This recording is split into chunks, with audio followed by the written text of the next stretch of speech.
Last साल के famous final में खेले थे और आज वो राइवलरी वापस रिन्यू करने का दिन था। इस सीजन के पहले मैच में हमें आरसीबी के बैटिंग का डोमिनेंस देखा और दूसरे ही मैच में हमें देखने मिला बैटिंग और बॉलिंग का कड़क शो। तो चलिए ब्रेक डाउन करते हैं इस एक्शन पैक्ड गेम को। मैं आपकी होस्ट और आपकी दोस्त निशा मानकर स्वागत करती हूँ आपका women's cricket zone presence outside view में।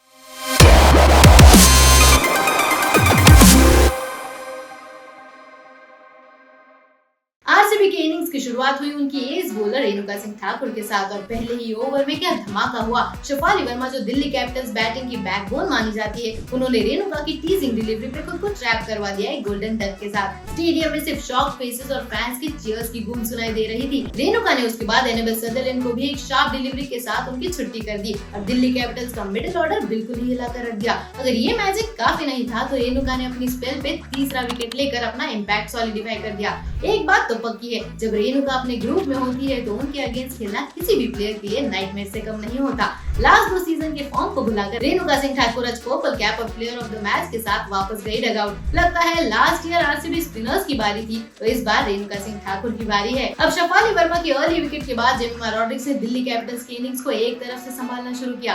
पावर प्ले के अंदर उनका एग्रेसिव गेम एक विजुअल ट्रीट था। सिर्फ 22 बॉल्स में उन्होंने 34 रन निकाले। जेमिमा के स्ट्रोक्स देखकर लग रहा था कि जैसे वो बाउंड्रीज की बारिश कर रही है, लेकिन आरसीबी ने अपने ट्रम्प कार्ड जॉर्जिया वेरम को इंट्रोड्यूस किया। वेरम का भी एक अलग ही शो था। जेमिमा को एक रिवर्स स्वीप पे स्टंप आउट करने के बाद उन्होंने सेरा ब्राइस और राधा यादव को भी अपने स्पिन के जाल में फंसाया। बाकी की स्पिनर्स के एब्सेंस में वेरम का वापस फॉर्म में आना आरसीबी के लिए एक ब्राइट स्पॉट था। कैप्टन मैग लैनिंग से फैंस को उम्मीद थी कि वो इनिंग्स को संभालेगी, लेकिन किम गार्ड ने उनकी विकेट लेकर दिल्ली कैपिटल्स की उम्मीदों को एक और झटका दे दिया और फिर आई जेस जॉनसन, दिल्ली कैपिटल्स की शायद आखिरी होप, लेकिन वेटरन स्पिनर एकता बिष्ट ने उनका भी काम तमाम कर दिया, वो भी बिना स्कोर किए। एकता ने मरिजान काप का भी विकेट लिया और अपने एक्सपीरियंस का फुल इस्तेमाल किया। आरसीबी की बॉलिंग एकदम फायर थी, सभी बॉलर्स ने अपना रोल प्ले किया। दिल्ली कैपिटल्स का मिडिल ऑर्डर कोलैप्स होते गया और उन्होंने सिर्फ 141 रन बनाए। शेफाली वर्मा की अर्ली विकेट के बाद दिल्ली कैपिटल्स के पास कोई बैकअप प्लान नहीं था और दिल्ली कैपिटल्स जब मिडिल ओवर्स में पार्टनरशिप की खोज में थी तब उन्होंने 5 विकेट गंवा दिए। जब आरसीबी के बॉलर्स फॉर्म में थे तो स्कीपर स्मृति मानधना कहाँ रुकने वाली थी। जब स्मृति मानधना का बैट चलता है तो बस एक ही बात होती है,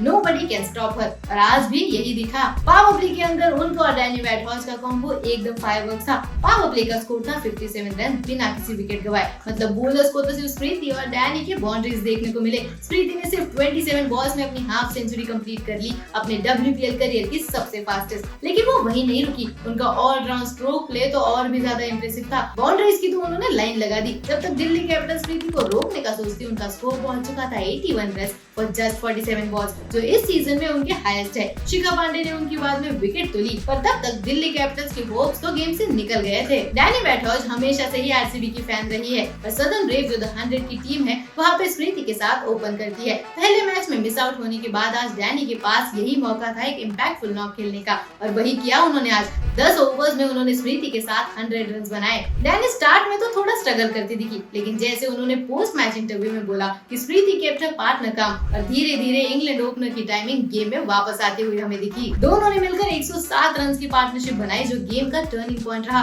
दिल्ली कैपिटल्स के बॉलर्स को उनका जवाब समझ ही नहीं आया पूरे मैच में और पहले मैच की तरह ऋचा घोष ने आज भी एक 6 के साथ मैच एकदम स्टाइल में फिनिश कर दिया। आज दिल्ली कैपिटल्स हर डिपार्टमेंट में बैकफुट पे नजर आई, चाहे वो बॉलिंग हो, फील्डिंग हो या फिर बैटिंग हो। Top order fail, middle order collapse और फील्डिंग में भी कैचेस छोड़ने का नतीजा उनके अगेंस्ट गया। लेकिन आरसीबी की ये जीत एक क्लियर वार्निंग है बाकी टीम्स के लिए कि डिफेंडिंग चैंपियंस का टैग सिर्फ एक टाइटल नहीं है, बल्कि ये एक स्टेटमेंट है। They are here to dominate और इस सीजन भी अपना नाम WPL ट्रॉफी पर लिखवा कर रहेगी आरसीबी की टीम। आरसीबी के फैंस क्या एग्री करते हो और दिल्ली कैपिटल्स के लिए क्या लगता है कैसे वापस आएगी वो? आपके थॉट्स हमें कमेंट सेक्शन में जरूर बताइए। आज के लिए बस इतना ही, हम फिर मिलेंगे women's cricket zone presence the outside view में।